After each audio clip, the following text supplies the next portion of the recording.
शुभविवाह या मालिकेच्या येणाऱ्या भागामध्ये आकाशच्या स्टेटमेंटमुळे मालिकेला एक भयानक वळण लागलेलं आहे। पोलिसांना आकाशने एक वेगळं सत्य सांगितलेलं आहे आणि सगळ्यांच्या पायाखालची जमीनच सरकलेली आहे। आता इकडे आजीने पौर्णिमाच्या बोलण्यात येऊन कंप्लेंट केलेली असते, पण या कंप्लेंटमुळे आकाशच्या आयुष्यात खूप मोठा बदल घडत भूमीला न्याय मिळवून देण्यासाठी आकाश आता एका मोठ्या माणसासारखा लढा देणार असतो आणि या सगळ्यामुळे घरच्या सगळ्यांना खूप मोठा धक्का बसणार असतो। कारण पौर्णिमा आणि निलांबरी यांचा प्लॅन त्यांच्यावरतीच उलटत भूमीच्या हक्काचा आकाश तिला परत मिळणार असतो आणि आकाशचं बाळबोध रूप जाऊन आता मात्र भूमीचा भक्कम नवरा, भूमीच्या पाठीशी ठामपणे उभा राहणारा तिचा अडल्ट भक्कम नवरा अशा रूपामध्ये आकाश समोर येणार असतो आणि पोलिसांसोबत तो आता त्याच्या पूर्वीच्या रूपात बोलत भूमीबद्दल पोलिसांना कोणत्याही प्रकारची आमची कंप्लेंट नाही, उलट तिला कसा त्रास दिला गेलाय हे सांगून आता मालिकेमध्ये एक वेगळ्याच वळणावरती मालिका जाणार असते। इकडे आता आकाश आणि भूमी दोघंजण त्या गुंडांच्या तावडीतून वाचतात। पत्रकारांना सुद्धा आकाश भूमी काही सापडतच नाहीत, त्यामुळे आकाश भूमी आता मात्र सेफ असले तरी सुद्धा अंधारामध्ये रात्र कुठे काढायची आणि आकाशसारखा मानेला झटका देतोय तर त्याची सोय कुठे करायची हे भूमीला कळत नसतं। त्यामुळे भूमी आता आकाशला सांगते, आपण एक काम करूया का, आपण घरी जाऊया का। आकाश म्हणतोच, नाही सायकल राणी, आपण जर घरी गेलो तर पुन्हा आपल्याला आजी दोघांना वेगळं करेल आणि मला तुझ्यापासून वेगळं राहायचं नाही आहे आणि मला तुझ्यापासून पुन्हा एकदा वेगळं नाही व्हायचं आहे, असं म्हणत तो भूमीला आपल्या मिठीत घेतो। भूमीसुद्धा आकाशच्या मिठीमध्ये एकदम स्थिरावते। आता मात्र दोघंजण रस्त्यावरती एका टेबलावरती अंधारात बसलेले असताना त्यांच्या दोघांच्या समोर एक आता बाईक येऊन उभी राहते। भूमी सांगते, आकाश बघ कोण आलंय, आकाश बघ कोण आलंय। आकाश पाहतो तर समोर प्रशांत, भूमीचा भाऊ आलेला असतो आणि तो सांगत असतो, भूमीताई मी तुला घ्यायला आलोय, तू स्वतःची अवस्था बघ, जिजूंची अवस्था बघ, अशा अवस्थेमध्ये तुम्ही रात्रभर भटकत राहिलात तर कसं होईल, असं म्हणत प्रशांत दोघांना घरी घेऊन जाण्यासाठी येतो। मग मात्र आकाश सांगतो, सायकल राणी तू बाहेर राहणं सेफ नाही आहे, मग अशी बघितलीस ना गुंडांनी काय केलं होतं ते, त्यामुळे तू बाहेर राहू नकोस, आत्ताच्या आत्ता आपण तुझ्या घरी जाऊया। आणि ज्यावरती भूमी सांगते, पण आकाश आपल्या घरी कळेल की आपण माझ्या घरी आलेलो आहोत, मग तिकडून तुला कोणी न्यायला आलं तर, आकाश म्हणतो न्यायला आलं तर मी सांगेन की मी येत नाही आहे, पण तू आत्ताच्या आत्ता घरी चल, कारण मगाशी तुझ्या मागे गुंड लागले होते, आता गुंड तुला त्रास देतील तर मला सहन नाही होणार, असं म्हणत आकाश भूमीला रिक्वेस्ट करतो की आपण तुझ्या घरी जाऊया आणि प्रशांतचं म्हणणं ऐकलं जातं। मग प्रशांत दोघांनाही घेऊन आता भूमीच्या माहेरी येतो।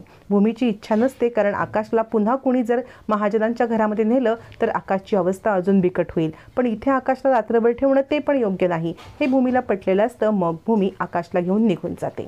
आता ती घरी जाते, तोपर्यंत इकडे पौर्णिमाने पोलीस कंप्लेंट केलेली असते की भूमीने आकाशला किडनॅप केलंय म्हणून आणि आजीची चौकशी करायला पोलीस येतात।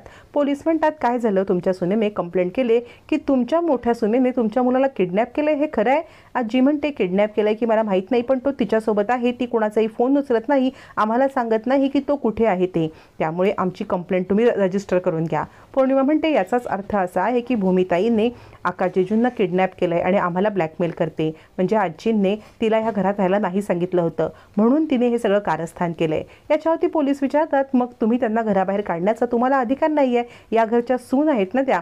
आजी म्हणतात, तुम्ही आमच्या मॅटरमध्ये पडू नका, फक्त आमच्या आकाशला शोधा आणि तिने त्याला पकडून ठेवलंय हे सिद्ध करा, असं म्हणत आजी सुद्धा पौर्णिमाच्या बोलण्यात येते।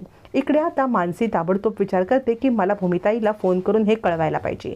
भूमी आता घरी आलेली असते, भूमी घरी येते, पण या सगळ्या गडबडीमध्ये भूमीच्या पाठीला जबरदस्त मार लागलेला असतो।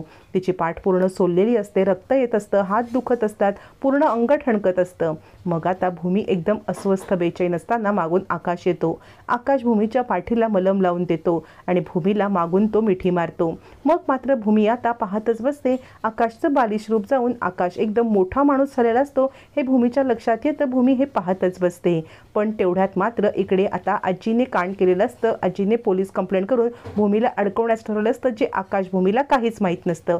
दोघं जण खूप आनंदामध्ये भूमीच्या माहेरी असतात।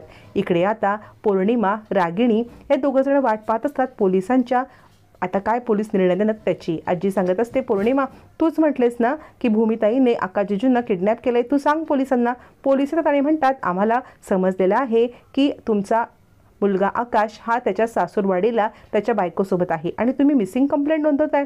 आजी म्हणते, नाही, तो स्वतःहून गेलेला नाही आहे, भूमी त्याला घेऊन गेले, तुम्ही आमची कंप्लेंट लिहून घ्या। यावरती पोलीस सांगतात, तुम्ही जे बोलताय ते तुम्ही लेखी स्वरूपामध्ये देऊ शकता का? आजी म्हणते, हो, भूमीने आकाशला किडनॅप केले हे मी लेखी स्वरूपामध्ये लिहून देत आहे. तुम्ही आत्ताच्या आत्ता तिकडे जा, आमच्या आकाशला आमच्याकडे आणा आणि त्या भूमीला काय शिक्षा करायची ती करा. आजी इतकी कठोर झालेली असते. पौर्णिमा म्हणते, तुम्हाला समजत नाही का? आत्ताच्या आत्ता आकाश जिजूंना इकडे घेऊन या आणि तुम्ही ताबडतोब आता भूमीताईला शिक्षा करा. मानसी विचार करते, हे सगळं चुकीचं घडतंय. त्यावरती पोलीस म्हणतात, तुम्ही कंप्लेंट रजिस्टर्ड करा. आणि पोलीस आता इकडे माधवरावांच्या घरी येतात. माधवरावांच्या घरी येऊन ते सांगतात की आमच्याकडे तक्रार आली आहे आकाश महाजन यांच्या घरच्यांची की तुमची मुलगी भूमी हिने आकाश महाजन यांना किडनॅप केलेलं आहे आणि ते त्यांची मानसिक अवस्था लहान मुलासारखी आहे आणि त्यांना लपून छपून इकडे ठेवलेलं आहे. याच्यावरती आकाश मानसिक अवस्था लहान तर सोडा, पण एकदम मोठ्या माणसासारखा तिकडे येतो. आता आकाशचं रूप बघून अभि, रागिणी सगळ्यांनाच मोठा धक्का बसतो. भूमीसुद्धा हे रूप पाहतच बसते. आकाश म्हणतो, एक्सक्यूज मी पोलीस इन्स्पेक्टर, तुम्ही काय बोलताय? कुणाबद्दल बोलताय? ती माझी बायको आहे. माझी बायको मला किडनॅप करेल? माझ्या बायकोच्या सोबत मी इकडे सासूरवाडीला आलेलो आहे आणि किडनॅपिंगचं काय सांगताय तुम्ही? असं आता एकदम फाडफाड इंग्लिश बोलत आकाशने पोलिसांनाच गपकार केलेलं असतं. आकाशचं हे रूप बघून भूमी, आजी सगळ्यांना धक्का बसतो. रागिणी विचार करते, आला याला पुन्हा आता अटॅक आला बरा होण्याचा. हे काही खरं नाही. असेच त्याला अटॅक येत राहिले बरे होण्याचे तर आता आपलं सगळं संपलं. अभिच्या तर पायाखालची जमीनच सरकते. आकाशचं रूप त्याने एकदा पाहिलेलं असतं, हे दुसऱ्यांदा पाहून त्याला आता मोठा धक्काच बसतो. भूमी आकाशकडे पाहत राहते. आकाशचं बोलणं, आकाशचं तिच्यावरील प्रेम हे सगळं आता भूमीच्या डोळ्यासमोर असतं. त्यावरती आकाश म्हणतो, भूमी तू काळजी करू नकोस. हे इन्स्पेक्टर साहेब तुझं काहीच करू शकत नाहीत. त्यांच्या आईजीने आरोप केलेला आहे की आकाशला किडनॅप केलंय, पण मी तर सही सलामत तुझ्यासोबत माझ्या स्वतःच्या याने आलोय ना, मग मला किडनॅप करण्याचा प्रश्नच काय येतो? काय अभिदादा, कोणी कंप्लेंट केली ही? पौर्णिमा वहिनीने का? असं म्हणत आता मात्र आकाश एकदम मोठ्या माणसासारखा होत असतो. पौर्णिमाचा चेहरा बघण्यासारखाच होतो. पौर्णिमाने माती खाल्लेली असते आणि पौर्णिमाला आता पूर्णपणे डाव आपल्यावरती उलटल्याची कल्पना आलेली असते. आजी पण आकाशचं हे रूप पाहत बसते आणि आकाश असं म्हणत आकाशच्या जवळ जाते. आकाश म्हणतो, आजी तू चुकलीस. तू का केलीस भूमीच्या विरुद्ध कंप्लेंट? आणि पोलिसांपर्यंत मॅटर पोहोचवण्याची गरज काय होती? मी भूमीच्या माहेरीच आलेलो आहे ना. आता पौर्णिमा विचार करते, झालं कल्याण, म्हणजे आता माझं इकडून पण खरं नाही तिकडून पण खरं नाही. आजी मात्र एकदम आश्चर्यचकित होऊन आकाशकडे पाहत बसते. आकाशने सगळ्यांची बोलती पार बंद केलेली असते आणि इन्स्पेक्टर साहेबांना भूमी निर्दोष आहे हे सुद्धा सांगितलेलं असतं. आणि आता आकाशने पोलिसांना दिलेल्या स्टेटमेंटमुळे मालिकेला एक वेगळंच वळण लागलेलं असतं. आकाशने पोलिसांना भयानक सत्य सांगत भूमी कशी निर्दोष आहे आणि तिला कसं अडकवण्यात आलंय हे सांगितलेलं असतं. आजी, रागिणी, पौर्णिमा या तिघींचा पण डाव आकाशने उधळून लावत भूमीला न्याय मिळवून दिलेला असतो. आणि इथूनच आता आकाश आणि भूमी यांच्या लव्ह स्टोरीची सुरुवात झालेली आहे. त्यामुळे शुभविवाह ही मालिका पाहायला इथून पुढे फार रंजक होणार आहे.